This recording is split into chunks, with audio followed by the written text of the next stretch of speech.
the day I caught my fiance cheating 2 days before our wedding. So, I've recounted this story a few times on Reddit, but I felt this subreddit would be the best way to get it out of my system. For context, I'm now 31M, but this occurred in 2014 when I was 26 and my ex-fiancée was 25. Let's call her Barb. We met in college and dated for 3 years before being engaged, with a wedding date set by the 4th year. Our parents are not well off financially and she was in graduate school, so the financial duty fell on me, which totaled $20,000 and was paid in full 4 days before the wedding. We had our standard mid-20s relationship troubles leading up to that horror of an evening, with periods of bad communication, excessive drinking on weekends, and the odd argument about minor nonsense. Aside from that, we had a terrific relationship and spent a lot of time together figuring out life after college and planned for the future. As I previously indicated, the wedding and reception. Venue processed my check 4 days before the wedding, despite the fact that the contract specified that it was non-refundable. Over 120 guests had been confirmed, including a few dozen from out of state. Tuxes and bridesmaid gowns had been measured and paid for, and everything was coming together. Now, before I continue talking, let's get to the inevitable of events that you're all interested in. The night in question was a Friday evening at our new apartment, which we'd moved into a few weeks before, and we'd invited around a dozen people over to pre-game before hitting the town's pubs. My buddy, whom I've known since kindergarten, we'll call him Ricky, was among this bunch of buddies. Barb and I had spent a lot of time with Ricky over the past 3 years, and he was undoubtedly one of her favorite of my friends, which is always great when you so gets along with individuals in your social circle. The night began at a local establishment that allowed buyout, so by the time we left, a 1/5 Jameson and a 30 rack of Ewingling had been consumed, and everyone was intoxicated. The next 3 hours were spent moving between 2-3 bars, resulting in the whole group devolving into a drunken, aggressive mess. Most everyone went home when the bars closed, save for me, Barb, Ricky, and another couple who returned to our flat for a nightcap.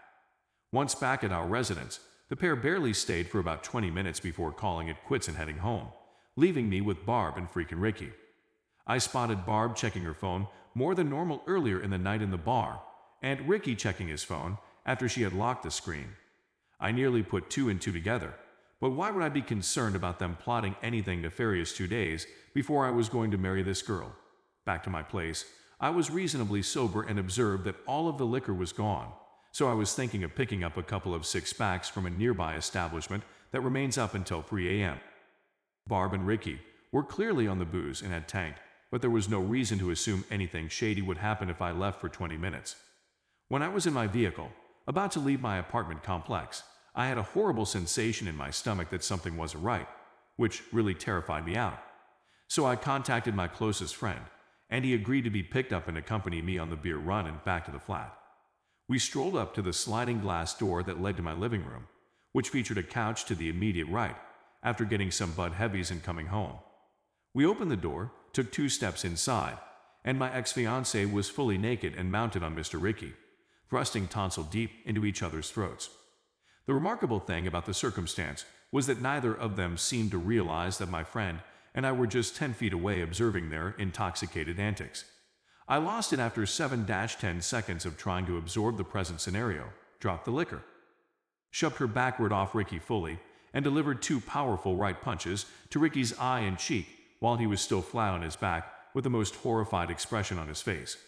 To put things in perspective, I am 6', 220 pounds, and have always played hockey. He is 5'6", 140 pounds and a runner. Ricky began snoring. I had never idea this was a thing.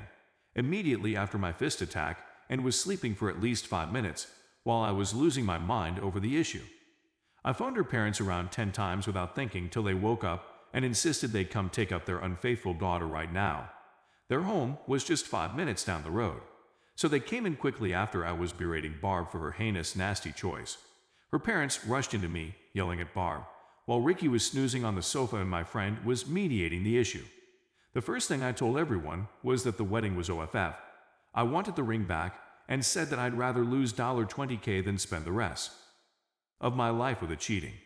Her parents spent the next 20 minutes trying to talk me out of it, and sometimes justifying Barb's conduct, asking things like, why can't you forgive her? And isn't it too late to cancel the wedding? Meanwhile, Ricky awoke with the right half of his face swelled to the size of a grapefruit and his left eye closed. It was difficult to get him out of the apartment since he was too intoxicated to drive, so I contacted his brother, who was 20 minutes away, and spent the time berating Barb Ricky and her parents. Surprisingly, despite my wrath, I was able to keep my cool long enough to communicate my feelings.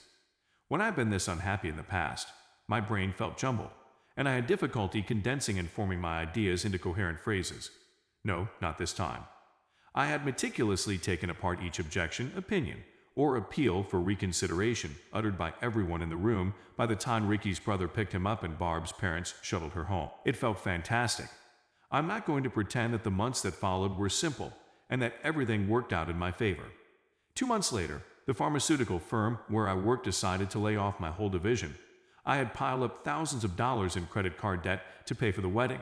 Unemployment followed me for 5 months, and I was diagnosed with major depression. Life was messed up for a few years, and I wouldn't wish it on anybody. But now that I'm 31 years old, things have calmed down and I couldn't be happier. Thank you for allowing me to air my grievances. Story 2. I cheated and don't know how to forgive myself. Hey, I am a 28-year-old woman who left her home country to be with my spouse. Since I relocated, I've been suffering from homesickness, which has gradually developed into melancholy. Furthermore, in the 3 years I've been here, I became pregnant twice, one of which was an unplanned accident. So now we have 2 very young infants. I lost my sister a year ago, and that was when everything began to fall apart. It was also the moment when I had just given birth to my beautiful baby. Postpartum depression was diagnosed in me. I was cured, but the sadness returned, this time more greater. My spouse is devoted to our children. In fact, it is his primary concentration. He opted to be a stay-at-home father. I work part-time to make ends meet. The problem isn't money. It's that we see one another every day but seldom converse. When we dispute, he becomes violent. He smacked me a couple times, leaving blue stains on my body. I understand that striking is unacceptable, but I always expected him to change. I also shared pictures of my injuries to my in-laws. They just erased my photos. I've never considered cheating. But I've been feeling so empty that I feel like I'm living on autopilot. My in-laws never inquired how I was, and they never saw me as a person, just as the wife of my husband. I began getting the one-to-up with someone 3 weeks ago, simply to feel anything. So I downloaded an app, spoke with someone, and did it. We made contact. After that, I blocked him and stopped communicating with him. I didn't even attempt to disguise it, and my husband found out 2 days later. He hit me so badly that I couldn't walk. He informs all of my buddies I may, and what I did was heinous. My in-laws barred me. As a result, I was left alone with a battered body and face. It was really lonely.